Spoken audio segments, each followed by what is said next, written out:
I was the only woman of colour in the kitchen. I was like, because I'm 5'2", I was the shortest person in the kitchen. I was literally the minority. I stuck out like a sore thumb. But that's what made me want to like progress further. I started off as a commie, worked my way up to a chef de partie, worked my way up to a sous chef. And then I became a kitchen manager and I thought, you know what, I can do this. I really can. And the fact that it's so unheard of in my culture, I thought, I want to make a go of this. Hello and welcome to this week's episode of the Burnt Chef Journal, a hospitality-specific podcast dedicated to challenging mental health stigma and conversations designed to inspire a new, healthier, happier, and more sustainable hospitality profession. This week, we're digging back into the archives to play an episode previously unreleased from COVID times. The guest in this conversation is Nitisha Patel, who is an award-winning chef and food consultant from West Midlands, who has dedicated her life to exploring food and flavour. She's had numerous achievements under her belt, including First Cookbook, My Modern Indian Kitchen, The Delicious Book of Dal, being recognised as the Black Country's Master of Food. Also being awarded as the Midlands Rising Star in Food and Drink in Hospitality 2017. She's now the company director of Nitisha Patel Foods Limited, runs and manages her own food consultancy businesses, and works with clients on a daily basis to innovative and develop first-to-market creations. Very insightful conversation, thoroughly enjoyed this. Sorry it's taken so long to get out, and I hope that you enjoy it after a short word from our sponsors. The Burnt Chef project is proudly sponsored by Lamb Weston, a leading provider of innovative, high-quality potato products created for chefs to help operators thrive both today and tomorrow.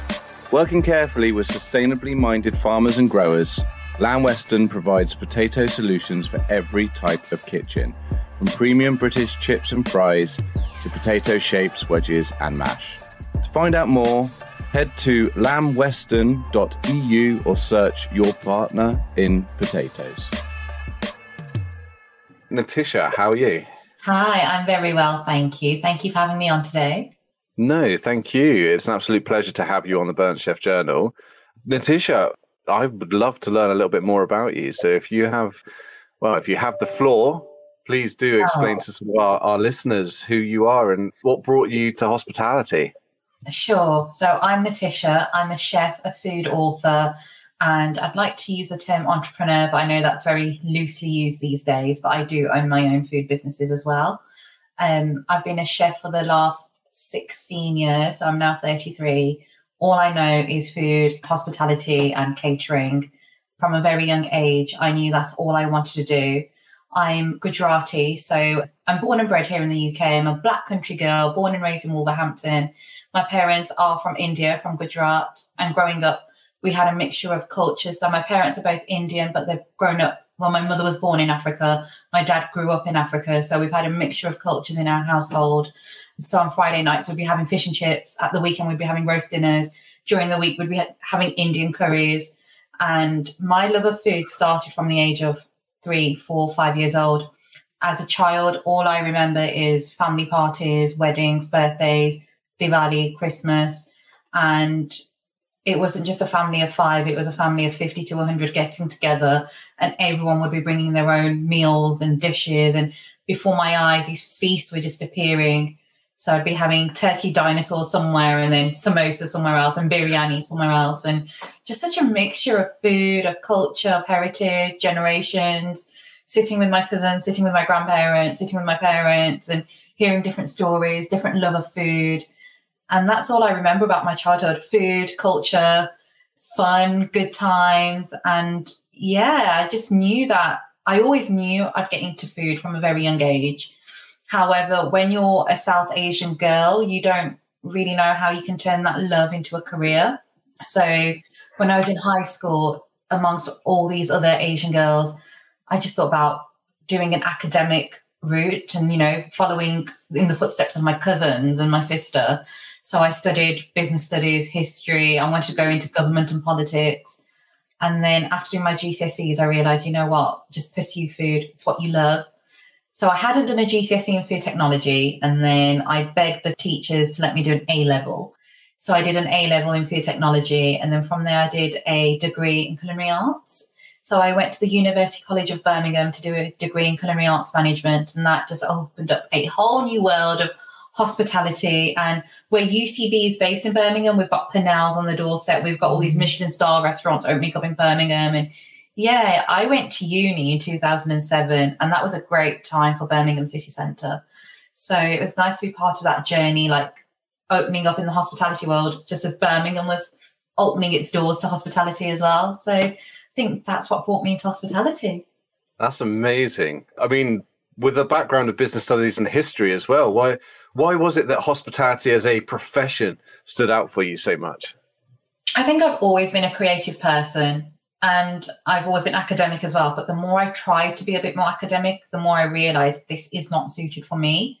And like I mentioned, I've got a large family. So I grew up with cousins my own age, and we all went to uni at the same time. So some of my cousins were doing medicine, the others were doing pharmacy, accountancy, law. And then people looked at me and they were like, "You're going to university to do cooking?" And I was like, "No, it's culinary arts management. It's a management degree, but in the culinary arts." And I think it's the fact that it sounds so different that kind of stood out for me. The fact that I could still have a degree, I could still go to university and have a university experience. And at the same time, I was doing what I enjoyed. I wasn't going to university just for the education. I was going to do something that I loved. So when I went to the open days at UCB, they had these massive like kitchen theatres that opened out into lecture theatres. And for me, it just felt like the best of both worlds. That's amazing. And so going from your sort of culinary education into a working environment for the first time, what was that like? Yeah, it was really interesting. So whilst I was at uni studying, I always had a job in kitchens as well, which was really interesting for me. Again, you know, touching upon the whole South Asian, like female colour thing. I was the only woman of colour in a kitchen. I was like, because I'm 5'2", I was the shortest person in the kitchen. I was literally the minority. I stuck out like a sore thumb.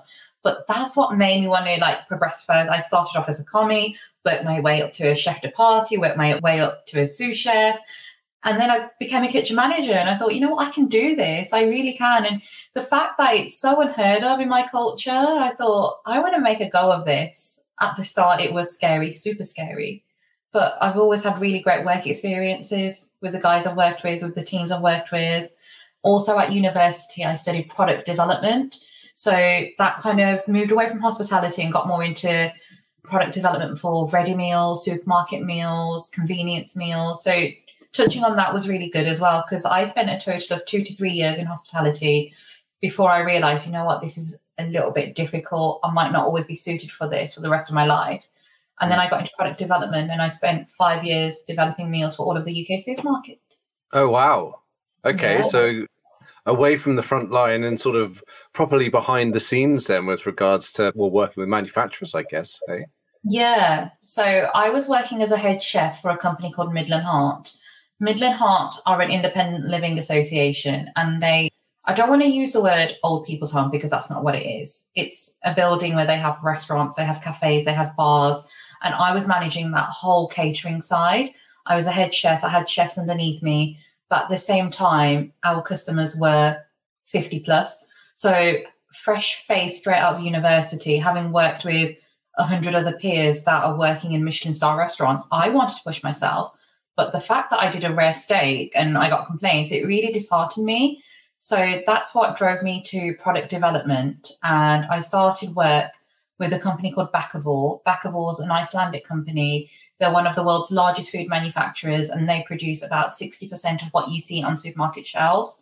Now, they actually do have Michelin-trained chefs working for them, developing these products, doing the food safaris, doing the research and development. And the fact that it's a bit corporate as well really enticed me in. So I spent 1 year doing that with Bakkavor, and 12 months in, they asked me to be the face of their Indian ready meals. So 8 years on, my picture is still in every Tesco supermarket in the country, which is just bizarre. Completely blown me away. Like, my photo shoot was the day after Ken Hom's, and I always remember the agency ringing me up and they're like, "What are your requirements?" And I was like, "Well, I have a car so I can drive to the studio. As long as there's a bit of lunch, that's fine." And they're like, "Oh, you're so easy. Ken Hom only stays at the Dorchester and he only drinks champagne and he only wants caviar. And I was like, well, I'm not Ken Hom. It's fine. So it was like one extreme to the next. So yeah, my first year in product development was just such an amazing year for my career. To know that my face is in every single Tesco supermarket in the country was just amazing. And then again, you know, that just pushed me to work harder and go further in product development, as well as doing like development for supermarkets. I was always looking at food service. So restaurants would always get in touch, like Bella Italia, Pizza Express, all the chains. You know, they always want base ingredients produced by chefs, but their actual chefs working in the restaurants can't do that. So it's all manufactured and we'd be developing those recipes. So super exciting times. And yeah, I just worked my way up in product development from 2011 to 2016. Spent a good 5 years doing that. See, you've touched upon two sides of the profession that I'm quite curious about. And I think a lot of people out there at this moment in time will be quite curious about as well. As we know, hospitality is experiencing a mass shortage of skilled professionals. A lot of people are favouring work-life balance over accolades and other bits, which is completely understandable. But often enough, when we look at the care sector, we tend to, you know, certainly as polished, refined chefs or hospitality professionals, you tend to look at it as a bit of a second-class job, which I find, having worked with the care sector myself, I think people are missing out on so much. And then also on the product development side of things, working, I guess, a 9-to-5 job, like, you know, what must that have been like compared to working sort of 60, 70-hour weeks? So I got into product development because the pay is so much more better. And as you touched on there, it's advertised as a 9-to-5 job. However, sometimes it was 6 a.m. till 11 o'clock at night or midnight. There are pressures in the hospitality industry that only those in the industry will understand. That stress is unrivaled to any other stress in any other industry. However, when you have a multi-billion-pound contract riding on what you're doing, you have to give it your all.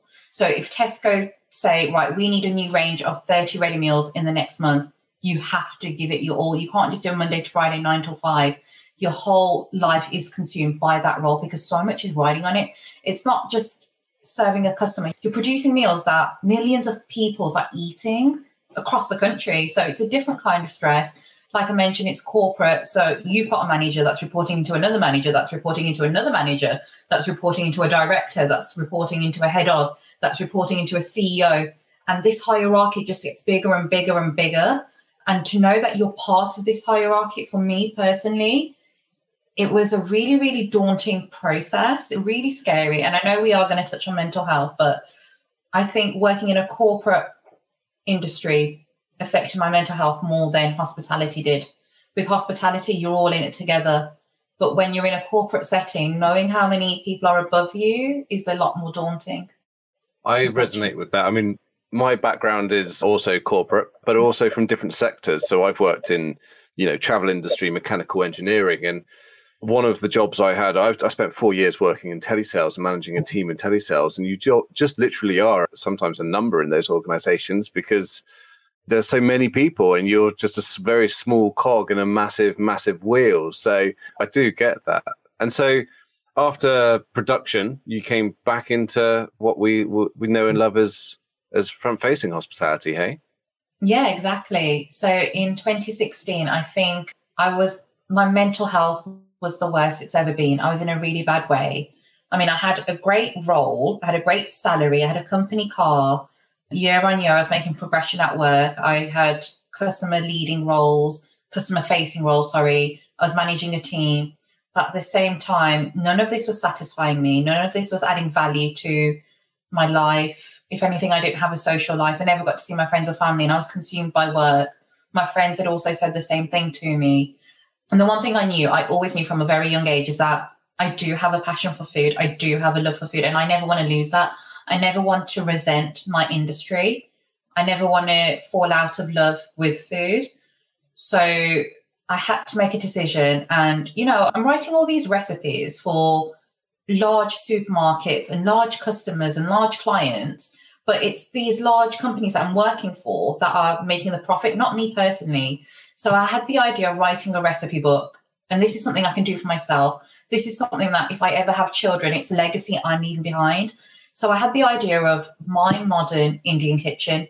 So I'm Indian. I have an Indian background. I love Indian food, but my food is quite modern and refined. So I wanted to combine the two together. And before I knew it, I was just going home after work and writing recipes. But rather than typing out recipes, I was writing stories. So all of my recipes told a story. So things like a masala roast dinner or masala fish pie. You know, it's not just fish pie with some curry powder bunged in there. Every ingredient tells a story and something to do with my childhood, or my grandmother used this. And I just wanted to write about my life, write about my experiences, but write about my food in the same way. So I started creating like a manuscript, and I approached so many publishers. I think when I go through my emails, it's in the hundreds. I approached so many publishers with my idea of this recipe book, and it was just rejection after rejection. So many people were like, no, sorry, there's so many Indian cookery books out there. We don't need another one. And then I remember one day I got an email from a publisher called Ryland Peters and Small.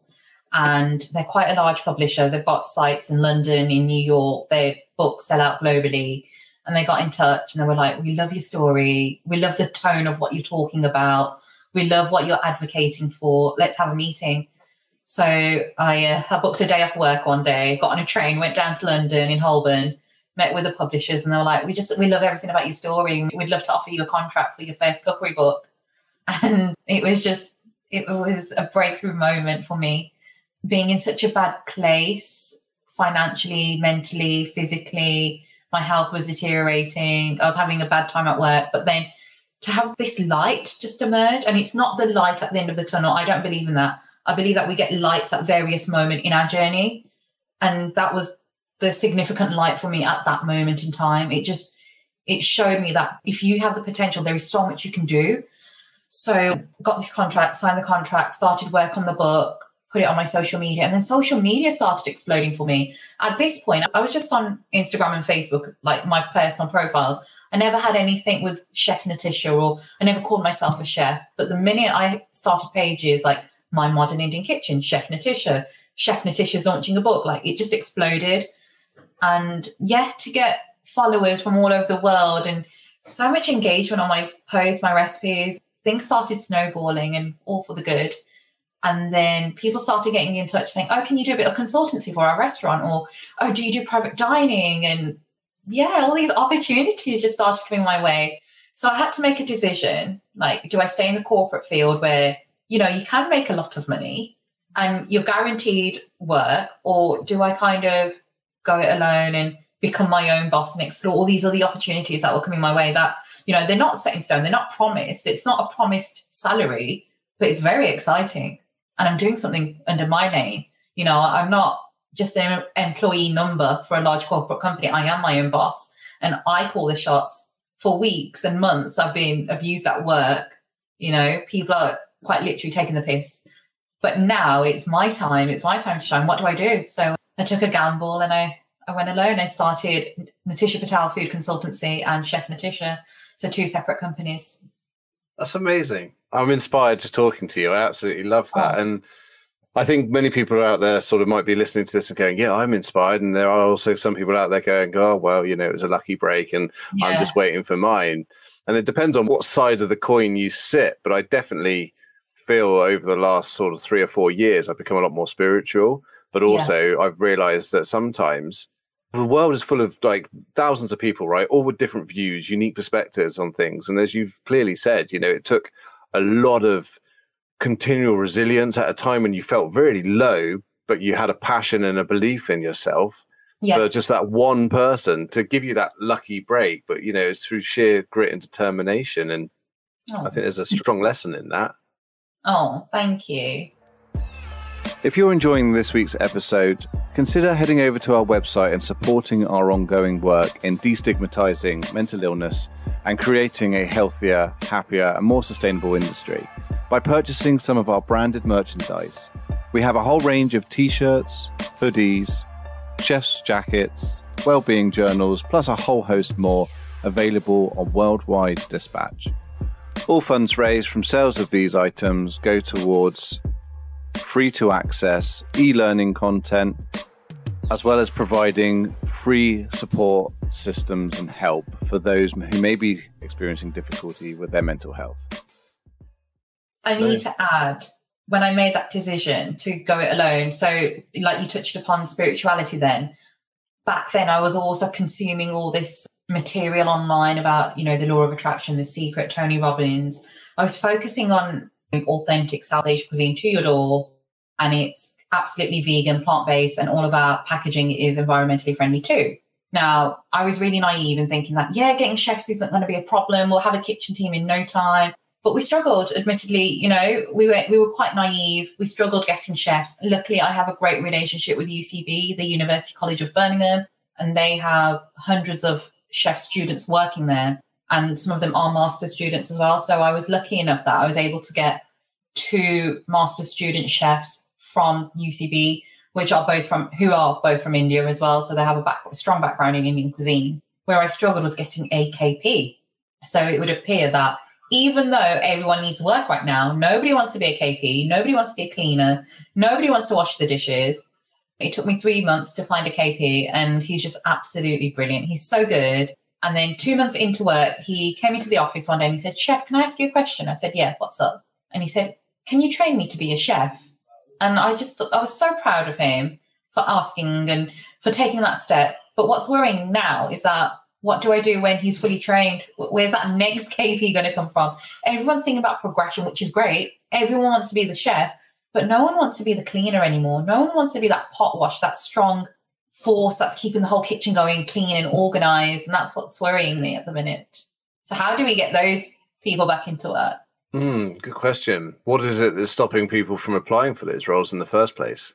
Yeah, exactly. However you address it, you know, are you calling them a kitchen porter, kitchen assistant, or cleaner? However you dress it up, the fact is they're still going to be your kitchen cleaner, your kitchen porter. But again, though, you know, some of the most fulfilled and happiest people I've met are people who clean hospitals. Yeah. You know, a friend of mine's mum, she was always the most joyous and happiest person because her role was paramount to ensuring the safety and health of every last person within that building. Your friend's mom didn't grow up with a mobile phone and Instagram, and she wasn't always shown a happy life. The kids, the youth of today are growing up on social media where everyone else is an entrepreneur, where everyone is living it up. So from that younger generation, who would want to be the cleaner when on their Instagram, all their peers are driving Ferraris, or they're all having brunch, or they're all on holiday, they're all traveling? Yeah, I see what you're saying, but then I try and stay clear of terms like everyone has this, or looking at other people and comparing my life to it, because they're all on their own journeys, and you have absolutely no idea how they got to that point. You know, it could be that they've had a serious loss in their life, and they've ended up with a boatload of inheritance. And to be honest with you, I know which one I would prefer. You know, the family member that I could have lost. So this is what I try and bring people's reality back into perspective and be like, you have no idea what's gone on and whether or not also those people are happy. But I think we are always going to need different roles fulfilled. And I think that no one is ever going to come at overnight success and earn loads of money. Like, as you say yourself, it's taken a long time, and your journey's still ongoing with regards to that. And, you know, none of us are sat here being millionaires at this moment in time, and we're still working bloody hard for it. So how do we entice those people to start?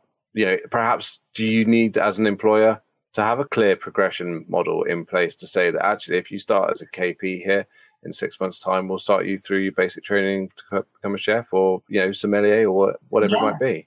Yeah, absolutely. And that's something at Darlings that we do want to do. We've recently taken on a 16-year-old apprentice, and, you know, we've always told him that we have high hopes for all of our apprentices. One day you could be the head chef, you could be running your own Darlings site.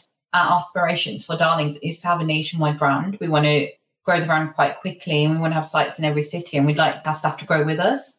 We'd always like to take on more apprentices, just because, you know, the younger they are, they're more excited about it as well. They'd like to learn more about the brand. They'd like to learn more about the industry, the field, and we'd love to take them on our journey with us. All of our chefs are in their early 20s. We haven't got anyone experienced in, not only because we couldn't find them, but also because we want to have those younger, fresh-faced people in that are excited about the journey. We're taking them on a journey with us. Good on you. But on the flip side of that, how are they doing as leaders? Who's your leadership team, and how are they coping with regards to being responsible for very young members of a growing organization? Well, see, that's the benefit of when the director is a chef. So you get directors of food businesses that aren't usually chefs or from the industry. They've just got a lot of money. They've got the wealth. They've got the investment. But my benefit is that I'm effectively kitchen manager. I might not be there every day right now, but I'm still a kitchen manager. They all know that. When I walk in, they'll always say, "Hello, chef." They always address me as chef, never a director. They know I am part of the chef team. I'm not afraid to get my chef jacket on and jump in there. They know that. I'm always sweeping. I'm always mopping. I'm always cleaning. They know that. They know that I'm the chef, but they know that they are a team. And those chefs work together as a team. Obviously, the most experienced one is effectively our head chef, but I'm effectively the kitchen manager. I manage it from a paperwork point of view, from a legal point of view, from due diligence, but the chefs manage the food, and I've let them do that. They've had 3 months of training, and not many places do that. But for 3 months, we trained our chefs, and it was a good opportunity to create content for social media. But for 3 months, day in, day out, they were cooking, not for the public, but for themselves. They got a way to take that food home. They got to eat it there as a team. We took our chefs on a payroll. We took them on, and unfortunately, we were told the building wasn't ready. We had no hot running water, so legally we couldn't open. And I thought, you know what? We're paying the chefs. Let's make the most of this. So they came in every day and we trained on the menu, and we did things again and again and again until the products were ready. And at the same time, food wasn't going to waste because we were creating social media content. And then one of my chefs, bless her, she said, "Chef, on my way home, there's a homeless man. Can I go and give him some food?" I was like, "Of course you can. Take whatever you want and go and feed the homeless." So if we had food in excess, that would go and feed the homeless. That's amazing. So one thing that we talk about a lot, and you've mentioned it quite a few times, is the term chef, and how the most experienced chef is the head chef. What we're seeing in wide abundance at this moment in time is a massive, massive gap whereby people are promoted into these roles. I'm not saying it's your organization, but just in general across our international hospitality sector, is that we're seeing people who are promoted into this head chef role because they are the most experienced. And that could be because the head chef left, you're then sous chef, then the sous chef leaves, and so on and so forth. But the head chef role has always been because you can run a PARS, you run a section, you can kind of manage GP, although sometimes, that's not necessarily a prerequisite. You're able to be the first one in and last one out. But we never actually teach our chefs to be managers and look at people. And I was just wondering what your thoughts were on that. Yeah, no, that's a really good point. And just drawing on my own experience, I've seen that myself as well. Most of my head chefs were not leaders or managers, and they lacked social skills. They lacked people skills, but they were really good chefs. Their food was amazing, but they lacked everything else. And that's something that comes with practice. It's not you either have it or you don't. I think when you put into a situation, you can learn from that situation if you want to. My team are very young. And hopefully, as they grow, they pick up on these skills as well as they grow in the business. And with the business at the minute, yes, it's a takeaway, but we have huge aspirations. We do want to be caterers. We do want to do large events. We do want to do pop-up restaurants. We have a great network in Birmingham that want us to come in and do pop-ups. We do want to do meal kits. So there's various different areas for them to expand their own skills. They're not just stuck in a cloud kitchen cooking all day and sending out meals to delivery drivers. There are options and opportunities for them to interact with the public, interact with the customers. They can go and sit in the vans and do street food. So using all of that and combining all of that together, I think there's some great opportunities for these chefs. Yeah, to become potentially operational directors at some stage. There's a big learning opportunity here. Potentially, yeah. So having experienced, sort of low periods yourself and having mental illnesses or mental health issues, what sort of things do you do now that keeps you firing on all cylinders and ensures your well-being is tip-top? It's funny you say that. Last week I had the biggest deadline ever for my food consultancy company. My head chef had called in sick, so Darlings was just mayhem. And my partner, who I live with, had come down with COVID. So literally everything happened at once, and I closed my laptop. I got out an adult colouring book and I started colouring. My partner came into the room and he went, "What are you doing? You've got so much work to do." And I went, "I need to step away to be productive. I need to just step away from it all." And I just took an hour away, cleared my mind, just coloured, wasn't thinking, I was just colouring. And I felt all the better for it. I just sat on my sofa, had a glass of wine and I was colouring, came back and I was more productive than ever. And sometimes you just need to step away from it all and you need to take a new perspective, break things down and just look at it from a new angle. And the work it just got done. I completed it just because I had time to take it away. I didn't have the time, but I made time. And sometimes that's all you have to do. We'll always say, oh, I haven't got time for this and I haven't got time for that. And that's true. We live in a busy lifestyle. We all have a really busy lifestyle right now. That's just the society we're living in. But we need to manage our time effectively. And we all deserve a bit of downtime. We all deserve a bit of quiet time. And you need to create that yourself. Yeah, I hear that. I've had many conversations over trade shows over the last week with business owners who are going, oh, we just don't have the time. We don't have the time to have a lunch and feed our team. We don't have the time to, to plan rotas 2 weeks in advance. They have to be done on the day. And I'm like, you don't have time because you haven't made time. Yeah. You have to physically carve that time out and ensure that you're responsible for keeping that time as well. And not just going, oh, do you know what, we'll let it slip this time. Because if you do that, there's no bloody point. Absolutely. Yeah. I'm a big believer in rituals and routines. So one of my rituals and routines is on a Sunday night, get out my notepad and do my weekly planner. And every week I have 5 pages and they're all titled Darlings, Chef Nitisha, Nitisha Patel Food Consultancy, and then my clients' names. And then I split that out and then I know what I'm doing for each section every single week on a weekly basis. I plan it weekly and daily. And then I have clear visibility of what I'm doing and when it needs to be done by. All my deadlines are all listed. Organisation is key and only you can get yourself organised. No one's going to do that for you, right? No, you're very, very true. No one knows what the priorities are unless they're inside your own head, hey? Have you got any resources if someone wanted to learn more about how to organise or, time segment their week? Anywhere people can learn? I mean, there's so many apps and all these new software programs coming out. But for me, I'm really old-fashioned when it comes to just a notepad, a pen, and my calendar. That's all I need. And as long as it's all written clearly, that's all I do. When it comes to resource, you just need to scope everything out. And I'd say start with your biggest deadlines, your biggest priorities, get those done, break it all down into chunks, manageable chunks, and just, start from there. I find also splitting pages into 2, like priority, like must-haves and not must-haves, like almost like saying, actually, do you know what? If I forget to do these, it's okay. And I'm giving myself permission to do so. And these are like, actually, no, there's, I need to do it because, I need to make sure that I pay my rent because it's a big thing, like whatever it might be. Yeah. So to draw this to a relatively neat close, my last 2 questions for you is, what advice would you give to someone who was looking at pursuing same sort of career path as yourself? When I launched my Modern Indian Kitchen, I had an influx of messages on Facebook and on Instagram saying, I want a cookery book. How do you do that? And I'd be like, okay, this is what you need to do. And I actually gave them like a breakdown of what I did. And the minute people realized that, oh my God, she pulled all-nighters and wrote her own recipes and it's taken her a year, they're like, oh, that's a lot of work. I don't want to do that. So if you want success, work for it. And I know it sounds cliche, but honestly, you get out what you put in. And if you're not going to put in the hard work, if you're not going to put in the graft, you're not going to get any success. You need to get your hands dirty. You need to get stuck in there. You can't just sit on the sideline and expect success. You need to be at the forefront, getting yourself dirty. Getting yourself dirty. I like it. I think it's very, you learn so much more than just what your task is though as well. You learn more about yourself the more that you are really getting in the trenches and starting to dig your way out, whether that is writing a recipe book or designing a business or, coming up with a new concept. Like never ends up the initial concept that you thought either, does it? It will always end up taking twists and turns.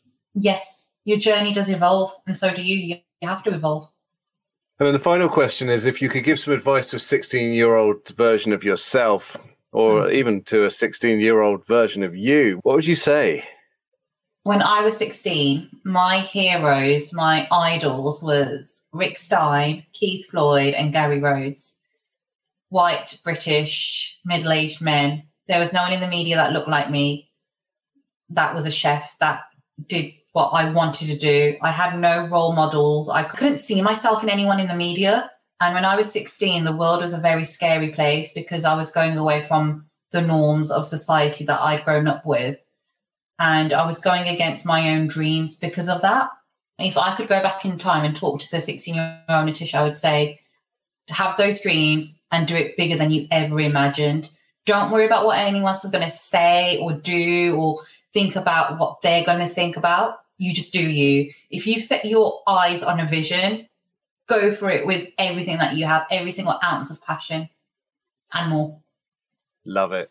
And to anyone listening, if you don't know what that is yet, don't worry. You know, the fact that you're asking yourself that question means that at some stage, you know, ideas will form and you'll start to develop your own sense of flow and fulfillment. As they say, Rome wasn't built in a day. And sometimes we have to, I love the fact that you were talking about reading Tony Robinson's books and those sort of things. You have to start to explore what you're capable of and what other people have done in order to be able to really expand and develop your firm ideas moving forward, don't you, really? Yeah, exactly. Your journey does evolve. It does. What you want when you're 16 might not be what you want when you're in your 20s, when you're in your 30s. Your plans change, your dreams change, but just stick by your gut feeling. Gut feeling, exactly. A gut feeling. Know when things feel right and when they don't, and trust your gut. It's been around a lot longer than our brains have. It's been part of human evolution for donkeys now. So I love that. What a great way to finish. Nitisha, thank you very much for joining us today, and best of luck with all your future endeavours. Oh, thank you so much. Thank you for having me on. It's been an absolute pleasure. No problem at all.